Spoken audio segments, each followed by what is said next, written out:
It's still unclear when precisely the referendum on Britain's membership of the European Union will take place. David Cameron has still to agree the precise terms of a new deal for Britain with his European partners.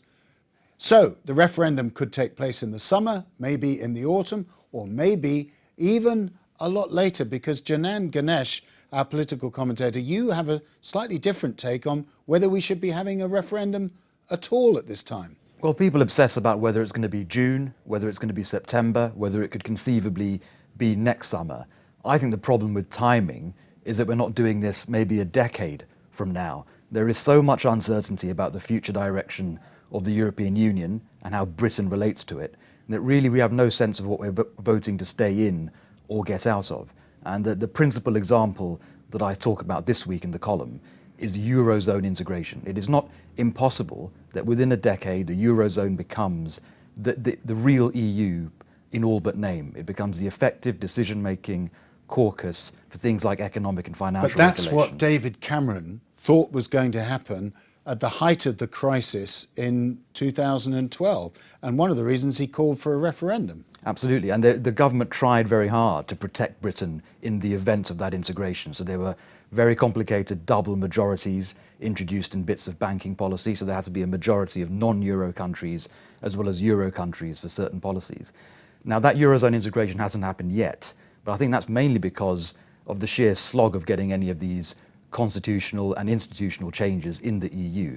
Give it several years, and I think there's a chance, maybe in the form of a new treaty, that something like that emerges to secure what has been an unstable currency over the past 5 years. Well, we are where we are, but I think the other interesting historical perspective that you gave this week, Janan, is that actually the referendum, the first referendum that we had in 1975, still flush with new membership in 73, should have taken place in the mid-1980s when we had the big push to the single market. Tell us a bit more about that. Well, 1986 was a far more important year in Britain's relationship with Europe than 1975 was. In 86, Margaret Thatcher, Prime Minister at the time, signed the Single European Act, which began the single market as we know it now.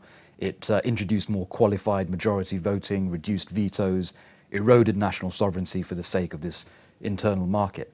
That was a much bigger decision point for this country, and there wasn't a referendum. In 1975, a much more limited European economic community, we'd only been in for 2 years, and we did have a referendum. So we've got the timing wrong, I think, already, and I worry that if we were a decade early last time, we're a decade early this time. But we are where we are, as I was saying. So David Cameron, how do you assess his chances of securing a yes at this particular moment?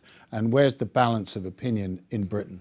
Some of it hinges on the quality of the deal that he extracts in February the 18th and 19th when there's a European summit. So no more closer union, bit of a crackdown on benefits for migrants, and some guarantees of protection against that eurozone integration that you talked about earlier. Well, this is where he has a problem. The area of renegotiation that matters most to this country's strategic interests, which is protecting non-Euro countries within the EU, so we don't just become a rubber stamp, is not the area of renegotiation that matters to voters, which is migration. And if you look at the preliminary deal he agreed with Donald Tusk, the council president, the government has clearly prioritized winning stuff back on migration, and fair play, they've done quite a bit of that.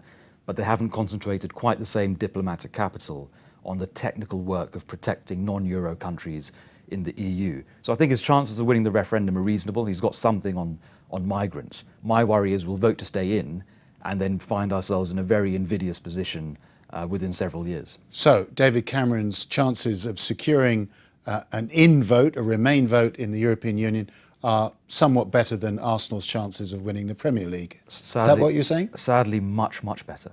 Thank you very much, Janan Ganesh. Thank you.